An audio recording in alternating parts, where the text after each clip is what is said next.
ओम श्री गणेशाय नमः। श्री शिवाय नमस्तुभ्यं। श्री शिवाय नमस्तुभ्यं। श्री शिवाय नमस्तुभ्यं। बंधुओं, आज मैं आपको सावन मास महात्म की कथा का 30वां और आखिरी अध्याय श्रवण करवाने जा रही हूँ।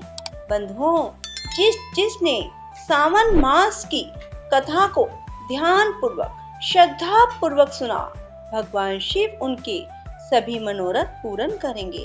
बंधुओं, जिसने सावन मास महात्म को अब तक नहीं सुना, वे आज आखिरी अध्याय को प्रेम पूर्वक, श्रद्धा पूर्वक सुने और भगवान शिव से अपने मनोरथ को कहें। भगवान शिव आपके सभी मनोरथ पूर्ण करेंगे। बोलो शिव शंकर भोलेनाथ की जय, माता पार्वती की जय। भगवान शंकर ने कहा, हे वत्स, श्रावण मास का जो महात्म मैंने तुमसे कहा, यदि कोई पूरे 100 वर्ष तक उसका वर्णन करता रहे तो भी यह पूरी तरह से नहीं कह सकता। सती ने दक्ष प्रजापति के यज्ञ में अपनी देह का होम करने के बाद हिमालय की पुत्री होकर इसी श्रावण मास में सेवन किया था, जिसके कारण उसने मुझे प्राप्त किया। अतः यह महीना मुझे बहुत प्रिय है। इस महीने में ना तो अधिक ठंड होती, ना अधिक गर्मी होती। इस सावन मास में राजा और प्रजा दोनों को ही अपनी देह में वैदिक मंत्रों द्वारा सफेद भस्म लगानी चाहिए। या जल मिश्रित 12 त्रिपुंड मस्तक, छाती, नाभि, दोनों भुजाओं, दोनों कूल्हों, दोनों कंधों, सिर, कंठ और पीठ में मानस्तों के इस मंत्र से धारण करते हैं। सद्योजात आदि इससे या षड अक्षर मंत्र से सर्वांग में भस्म लगानी चाहिए। शरीर में 108 रुद्राक्षों को धारण करना चाहिए। 32 रुद्राक्ष कंठ में, 22 मस्तक में, 12 दोनों कानों में, 24 दोनों हाथों में, 8 दोनों भुजाओं में, 1 भाल में, 1 शिखाग्र भाग में धारण करना चाहिए। इस प्रकार 108 रुद्राक्ष अपनी देह में धारण करके मेरी पूजा करनी चाहिए। 5 अक्षर मंत्र नमः शिवाय का जाप करना चाहिए। हे वत्स, ऐसा करने से सावन महीने में वह हमारा ही स्वरूप है, इसमें संदेह नहीं है। श्रावण मास को मेरा प्रिय मास जानकर इस मास में मेरी और केशव की पूजा करनी चाहिए। मुझे इस महीने में कृष्ण जन्माष्टमी अधिक प्रिय है। इसी दिन देवकी के गर्भ से हरि प्रादुर्भूत हुए थे। हे वत्स, यह मैंने श्रावण मास का लेश मात्र महात्म तुम्हें बताया। अब कहो, तुम क्या सुनना चाहते हो? शीशनाथ कुमार जी ने कहा, हे प्रभु, श्रावण मास में करने योग्य जिन कर्मों को आपने कहा है वह सुना तो मैंने अवश्य है, किंतु सुनने के बीच मैं आनंद सागर में गोते लगाता रहा, इसलिए मुझे कुछ याद नहीं रहा। हे प्रभु, आप सब कुछ तथ्य रूप से कहिए, जिससे मुझे क्रमानुसार पता चले, मैं उसे भक्ति से ग्रहण कर सकूं। भगवान सदाशिव बोले, समाहित हो, शुभ अनुक्रमणिका सुनो। शौनक का पूर्व प्रश्न है, अनंतर सूत का उत्तर है। सुनने वालों के गुणों की कथा, तुम्हारे प्रश्न और श्रावण मास की निरुक्ति और श्रावण की स्तुति। हे मुनि श्रेष्ठ, फिर सविस्तार तुम्हारा प्रश्न हुआ। तुम्हारे द्वारा मेरी स्तुति, नाम निर्वचन आदि सहित हुई। फिर उत्तर क्रम से, जिसमें सब उद्देश्य हैं, विशिष्ट तरह से तुम्हारा प्रश्न, नक्त व्रत, रुद्र अभिषेक, लक्ष्य पूजन विधान, दीपदान महात्म, किसी प्रिय चीज का छोड़ना, रुद्र अभिषेक का फल, रुद्र अभिषेक का पंचामृत से फल, भूमि शयन और मौन व्रत फल, धारणा, पारना विधि, मास उपवास कथन, सोम आख्यान में लक्ष्य व्रति विधि कथन, कौटिल्य विधान, अन्नोदन व्रत कथन, हविष्य अन्न पत्तल पर भोजन, शाख त्याग, भूशयन, प्रातः काल स्नान, दम और शम कथन, स्फटिक आदि के लिंगों की अर्चना, जप पूजन फल, प्रदक्षिणा, नमस्कार, वेद पारायण, पुरुष सुकत विधि, ग्रह यज्ञ विधि, क्रम से रवि, चंद्र और भौम का व्रत कथन, बुध और गुरु व्रत, शुक्र के दिन जीवंतिका व्रत, शनि के दिन नरसिंह व्रत,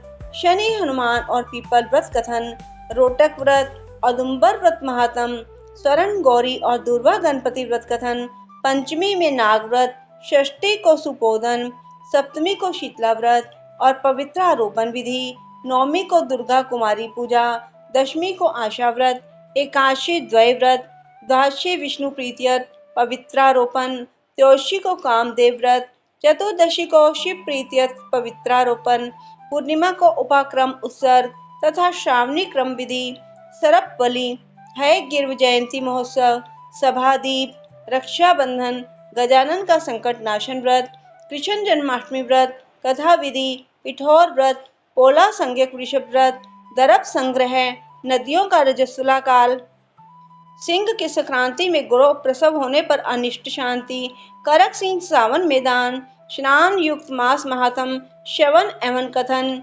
व्यास पूजा, अगस्त ऋषि अर्घ्य विधि, कर्म और व्रतों के फल का निर्णय। मास महात्म के सुनने के मास से समस्त व्रतों के फल का भागी होना है। हे सनत कुमार, तुम अपने मन में इसी क्रम को ग्रहण करो।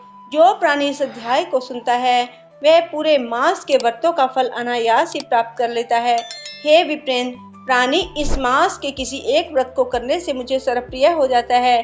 सूत जी ने शौनक आदि ऋषियों से कहा, हे ऋषिवृंद, सनत कुमार श्रावण मास की स्तुति करके और देवादिदेव भगवान शंकर का अपने हृदय में स्मरण करते हुए उन सब ऋषियों से आज्ञा लेकर अपने आश्रम को चले गए। इस अद्भुत रहस्य को आप भी हर किसी से ना कहना, यह तो आप सबको उचित पात्र जानकर ही मैंने प्रकट कर दिया। अत श्रावण मास महात्म संपूर्णम। बोलो शिव शंकर भोलेनाथ की जय, माता पार्वती की जय। बंधुओं, यदि आपको हमारी ये वीडियो पसंद आए तो इसे लाइक करने के साथ साथ शेयर अवश्य करना। कमेंट बॉक्स में हर हर महादेव, हर हर महादेव, हर हर महादेव अवश्य लिखना। बंधुओं, अब थोड़ा सा शिव मंत्र का जाप करते हैं। ओम नमः शिवाय। शिव जी सदा सहाय। ओम नमः शिवाय। गुरु जी सदा सहाय। ओम नमः शिवाय। शिव जी सदा सहाय। ओम नमः शिवाय। गुरु जी सदा सहाय। ओम नमः शिवाय।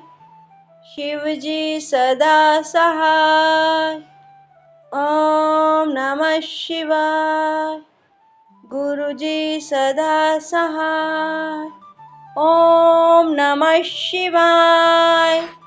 शिव जी सदा सहाय। ओम नमः शिवाय। गुरु जी सदा सहाय। ओम नमः शिवाय। शिव जी सदा सहाय। ओम नमः शिवाय।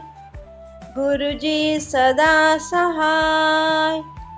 ओम नमः शिवाय। शिव जी सदा सहाय। ओम नमः शिवाय। गुरु जी सदा सहाय। राधे राधे। जय श्री कृष्णा। धन्यवाद। बंधुओं, इस वीडियो को सुनने के बाद कमेंट बॉक्स में हर हर महादेव अवश्य लिखना, ताकि आपको सावन मास महात्म की कथा का श्रवण करने का पूर्ण फल प्राप्त हो सके। बंधुओं, यदि आपने सावन के महीने में इस कथा का श्रवण नहीं किया और आज आखिरी दिन की कथा भी सुन लेते हैं तो आपको पूर्ण सावन मास कथा श्रवण करने का पूर्ण फल प्राप्त होगा। राधे राधे। जय श्री कृष्णा। धन्यवाद।